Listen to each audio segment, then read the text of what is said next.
Viral এই super clay দিয়ে যে এত সুন্দর একটা জিনিস বানানো যাবে সেটা আমার আগে জানা ছিল না। এত সহজে জিনিসটা বানানো, আর দেখো কি পরিমাণে সুন্দর হয়েছে দেখতে। এই সুপার ক্লের ফুল প্যাকেটটা হয়তো 70 থেকে 80 টাকা দাম। এই কালারফুল ক্লে গুলো দিয়ে যা ইচ্ছা তাই বানানো যায়, সেজন্য আমার অনেক ভালো লাগে এই জিনিসগুলো নিয়ে খেলতে। আমার বোন ক্রাফট বানাতে অনেক বেশি পছন্দ করে। আজকে আমরা দুই বোন মিলে অনেক সুন্দর একটা জিনিস বানাচ্ছি, যেটা তোমরা ভিডিও দেখলেই বুঝতে পারবা। অল্প অল্প করে ক্লে বের করে নিয়ে একটা করে রোল করে নিচ্ছি এভাবে, আর রোলটাকে ঠিক মুড়িয়ে এইভাবে লাগিয়ে দিলে হয়ে যায়। ক্লে খুব সহজে আটকে যায়। এইভাবে কালারফুল ক্লে রিং গুলো বানিয়ে বানিয়ে রাখতেছি দুই বোন মিলে। কাজ শুধু এইটুকুই, অল্প অল্প করে ক্লে বের করতেছি আর রোল করে করে এইভাবে করে রিং বানাচ্ছি, রিং বানিয়ে বানিয়ে রেখে দিচ্ছি। বাচ্চারা এই ক্লে দিয়ে খেলতে খুবই পছন্দ করে, বাট এই ক্লে গুলো দিয়ে না অনেক সুন্দর সুন্দর জিনিস বানানো যায়। আমরা দুই বোন মিলে অনেকগুলো কালারফুল রিংস বানিয়ে ফেলছি অলরেডি। সবগুলো ক্লে রিং যদিও বানাইনি, অনেকটা ক্লে আমাদের বেঁচে গেছে। আর রিং বানানোর পর এখন একটা বেলুন নিতে হবে। বেলুনটাকে আমার বোন একদম ছোট করে ফুলিয়ে নিল। এরকম শেপ করলে হবে, বেশি বড় করার কোনো দরকার নাই। এই তো বাস, আর কিছুই লাগবে না। এই বেলুনের মধ্যে এখন সুন্দর করে ক্লে দিয়ে একটা জিনিস বানিয়ে ফেলবো। বেলুনটাকে উল্টা করে নিচের দিক থেকে আস্তে আস্তে একের পর এক ক্লে রিং লাগানো শুরু করে দিলাম। ক্লে দিয়ে রিং বানানোর পরপরই এই কাজটা করতেছি। ক্লে গুলো এখনো শুকায়নি, সেজন্য একটার সাথে আরেকটা খুব ভালোভাবে আটকে যাচ্ছে। খুব সুন্দর করে একটার পর একটা ক্লে রিং দিয়ে আমি আটকে দিচ্ছি। আর দেখো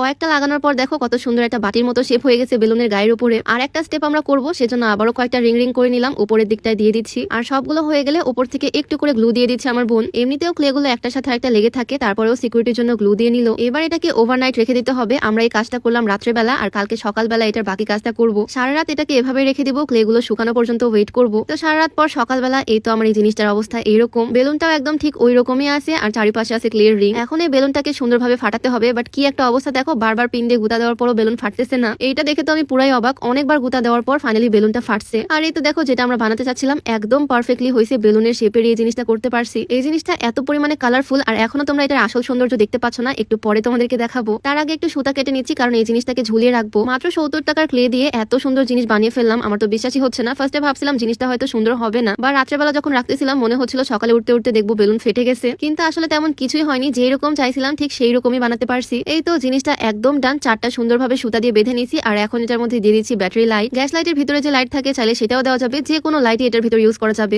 আর দেখো ঘরের লাইট অফ করার পর এই জিনিসটা কি পরিমাণে সুন্দর লাগতেছে। মনে হচ্ছে দেখতে কত দামি একটা জিনিস। রিং এর ফাঁক দিয়ে কি সুন্দর করে আলো বের হচ্ছে, কালারটাও ফুটে উঠছে, খুবই সুন্দর লাগছে। এক কথায় আমার কাছে এটা বাসায় এই জিনিসটা চাইলে তোমরাও বানিয়ে দেখতে পারো। আমার তো অনেক পছন্দ হয়েছে। আমি তো ভাবতেছি এরকম আরো কয়েকটা বানাবো, বানিয়ে ঝুলিয়ে ঝুলিয়ে রাখবো বাসার বিভিন্ন জায়গায়। দেখতে অনেক সুন্দর লাগতেছে। তোমাদের কাছে কেমন লাগলো অবশ্যই কমেন্টে জানিয়ে দিও। তো আজকের ভিডিওটা এখানেই শেষ করছি। সবাই ভালো থাকো, সুস্থ থাকো। দেখা যাবে নতুন কোনো ভিডিওতে। সবাইকে আল্লাহ হাফেজ।